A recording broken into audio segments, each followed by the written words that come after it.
Hi everyone, ನಮ್ಮ ಅಡುಗೆ ನಿಮ್ಮ ರುಚಿಗೆ ಸ್ವಾಗತ. ಅವರೆಕಾಳಿನ ಸೀಸನ್ನಲ್ಲಿ ಹಿತ್ಕಿದ ಅವರೆಕಾಳಿನ ಸಾರು ಮಾಡಲಿಲ್ಲ ಅಂದರೆ ಹೇಗೆ ಅಲ್ವಾ?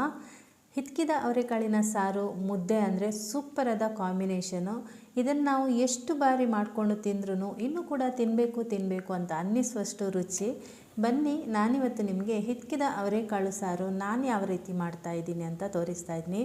ಒಂದು ಸೂಪರಾದ ರುಚಿಯುಳ್ಳ ಈ ಒಂದು ರೆಸಿಪಿಯನ್ನು ಖಂಡಿತ ನೀವು ನೋಡಿ. ಅದಕ್ಕಿಂತ ಮುಂಚೆ ನೀವೇನು ನಮ್ಮ ಚಾನಲ್ಗೆ ಸಬ್ಸ್ಕ್ರೈಬ್ ಆಗಲಿಲ್ಲ ಅಂದರೆ ದಯವಿಟ್ಟು ಸಬ್ಸ್ಕ್ರೈಬ್ ಮಾಡ್ಕೊಳ್ಳಿ. ಪಕ್ಕದಲ್ಲಿರುವ ನೋಟಿಫಿಕೇಷನ್ ಬೆಲ್ ಕೂಡ ಕ್ಲಿಕ್ ಮಾಡ್ಕೊಳ್ಳಿ. ವಿಡಿಯೋ ಇಷ್ಟ ಆದರೆ ಒಂದು ಲೈಕ್ ಮಾಡಿ, ಕಮೆಂಟ್ ಮಾಡಿ, ಹಾಗೆಯೇ ಶೇರ್ ಮಾಡೋದು ಮರಿಬೇಡಿ. ಮೊದಲಿಗೆ ನಾನಿಲ್ಲಿ ಸುಮಾರು ಒಂದು ಅರ್ಧ ಕೆಜಿಗಿಂತ ಸ್ವಲ್ಪ ಜಾಸ್ತಿನೇ ಇದೆ ಅವರೆಕಾಳನ್ನು ನಾನು ರಾತ್ರಿ ಇಡೀ ನೀರಿನಲ್ಲಿ ನೆನೆ ಹಾಕಿದ್ದೀನಿ. ಈಗ ಇದರ ನಾವು ಹಿತ್ಕವರೆ ಮಾಡೋದಕ್ಕೆ ಯಾವ ರೀತಿ ಅಂತ ತೋರಿಸ್ತಾ ಇದ್ದೀನಿ. ಇದು ತುಂಬ ಜನರಿಗೆ ಗೊತ್ತಿರುತ್ತೆ, ಗೊತ್ತಿಲ್ಲದೆ ಇರುವವರಿಗೆ ತೋರಿಸ್ತಾ ಇದ್ದೀನಿ. ನೋಡಿ, ಈ ರೀತಿ ಇದನ್ನು 2 ಬೆರಳಲ್ಲಿ ಪ್ರೆಸ್ ಮಾಡಿದರೆ ಅದರ ಒಳಗಿರುವಂತಹ ಕಾಳು ಹೊರಗೆ ಬರುತ್ತೆ.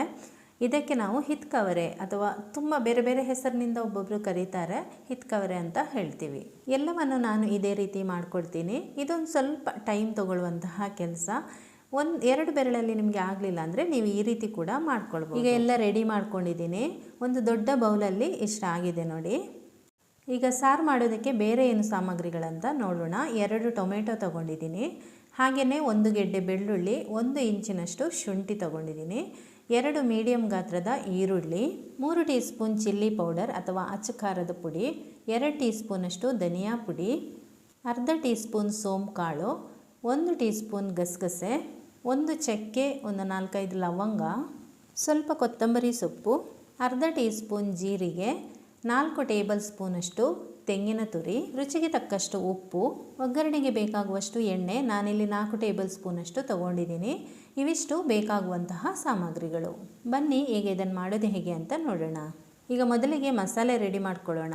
ತೆಂಗಿನ ತುರಿ ಮಿಕ್ಸಿ ಜಾರಿಗೆ ಹಾಕ್ತಾ ಇದ್ದೀನಿ, ಹಾಗೆಯೇ ಶುಂಠಿ ಕಟ್ ಮಾಡಿಕೊಂಡು ಹಾಕ್ತಾ ಇದ್ದೀನಿ, 1 ಈರುಳ್ಳಿಯನ್ನು ಕಟ್ ಮಾಡಿಕೊಂಡು ಹಾಕ್ತಾ ಇದ್ದೀನಿ, ಹಾಗೆಯೇ 1 ಬೆಳ್ಳುಳ್ಳಿ ಗಡ್ಡೆ ಹೇಳಿದ್ದೀನಿ, ಅದೆಲ್ಲವನ್ನು ಹಾಕ್ತಾ ಇದ್ದೀನಿ, ಗಸಗಸೆ ಸೇರಿಸ್ತಾ ಇದ್ದೀನಿ, ಹಾಗೆಯೇ ಸೋಂಪು ಕಾಳು, ಮೆಣಸಿನ ಪುಡಿ, ಚಕ್ಕೆ ಲವಂಗ, ಧನಿಯಾ ಪುಡಿ ಮತ್ತು ಟೊಮೆಟೊ 2 ಹೇಳಿದ್ದೀನಿ, ಅದರಲ್ಲಿ 1 ಟೊಮೆಟೊ ರುಬ್ಲಿಕ್ಕೆ ಹಾಕ್ತಾ ಇದ್ದೀನಿ.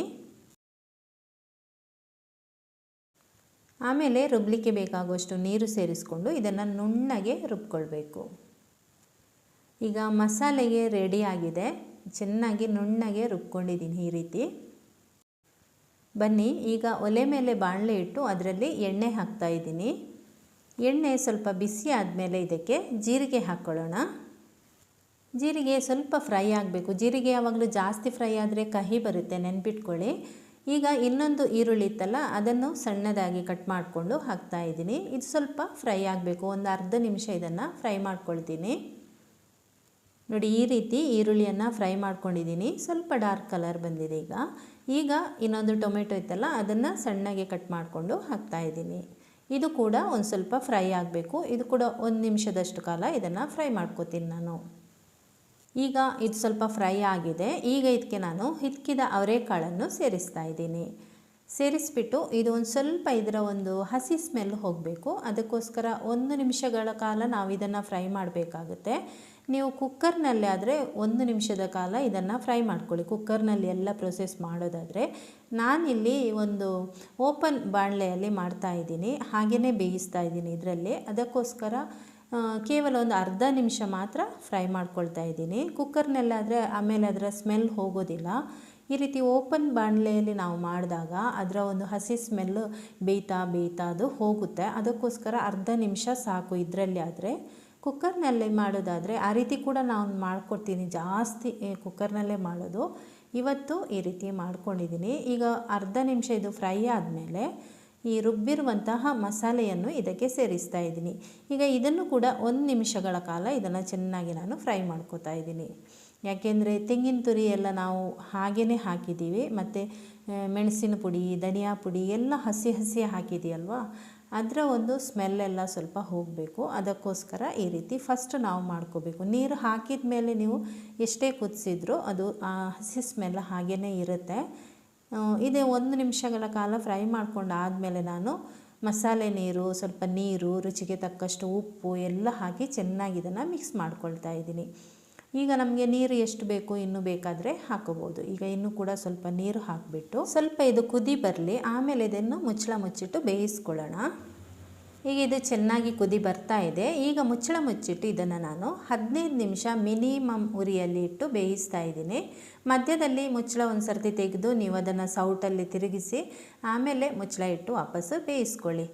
10 ರಿಂದ 15 ನಿಮಿಷ ಬೇಕಾಗ್ಬೋದು.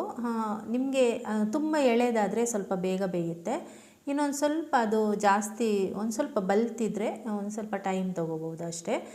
ಒಟ್ಟಾರೆ 15 ನಿಮಿಷದಲ್ಲಿ ಬೇಯುತ್ತೆ ಇದು. ಈಗ ನೋಡಿ ರೆಡಿಯಾಗಿದೆ. ಒಳ್ಳೆ ಕಲರ್ ಕೂಡ ಬಂದಿದೆ. ಹಾಗೆಯೇ ಅವರೆಕಾಳು ಕೂಡ ಚೆನ್ನಾಗಿ ಬೆಂದಿದೆ. ಒಳ್ಳೆ ಘಮ್ ಅಂತಿದೆ. ಕೊನೆಯದಾಗಿ ನಾನು ಇದಕ್ಕೆ ಸ್ವಲ್ಪ ಕೊತ್ತಂಬರಿ ಸೊಪ್ಪನ್ನು ಹಾಕ್ಕೊಂಡು ಚೆನ್ನಾಗಿ ಮಿಕ್ಸ್ ಮಾಡ್ಕೊಳ್ತೀನಿ. ಹಾಗೆಯೇ ಗ್ಯಾಸ್ ಕೂಡ ಆಫ್ ಮಾಡ್ತೀನಿ. ಅವರೆಕಾಳಿಂದ ಒಬ್ಬೊಬ್ಬರು ಒಂದೊಂದು ವಿಧದಲ್ಲಿ ಸಾರು ಮಾಡ್ತಾರೆ. ನಾನು ಕೂಡ ಇದನ್ನು ಸುಮಾರು ವಿಧದಲ್ಲಿ ಮಾಡಿದ್ದೀನಿ. ಆದರೆ ಯಾವುದೇ ಥರ ಮಾಡಿದ್ರೂ ತುಂಬ ರುಚಿ ಬರುತ್ತೆ ಇದರ ಸಾರು. ಮುದ್ದೆ ಜೊತೆಗೆ ಅಂತೂ ಒಂದು ಒಳ್ಳೆ ಕಾಂಬಿನೇಷನ್ ಅಂತಲೇ ಹೇಳ್ಬೋದು. ನನಗಂತೂ ನಮ್ಮ ಮನೇಲಿ ಎಲ್ರಿಗೂ ತುಂಬ ಇಷ್ಟ ಈ ಸಾರು. ಮಕ್ಕಳು ಬೇರೆ ತರಕಾರಿ ತಿನ್ನಲಿಲ್ಲ ಅಂದ್ರೂ ಇದರ ಸಾರು ಮಾಡಿಕೊಟ್ರಂದು ಸೂಪರಾಗಿ ಊಟ ಮಾಡ್ತಾರೆ. ಓಕೆ ಫ್ರೆಂಡ್ಸ್, ಈ ಒಂದು ರೆಸಿಪಿ ನೀವು ಕೂಡ ಮನೇಲಿ ಟ್ರೈ ಮಾಡಿ. ನಾನಿವತ್ತು ನೋಡಿ ಇದನ್ನು ಮುದ್ದೆ ಜೊತೆ ಮಾಡಿದ್ದೀನಿ. ಸೂಪರಾಗಿದೆ.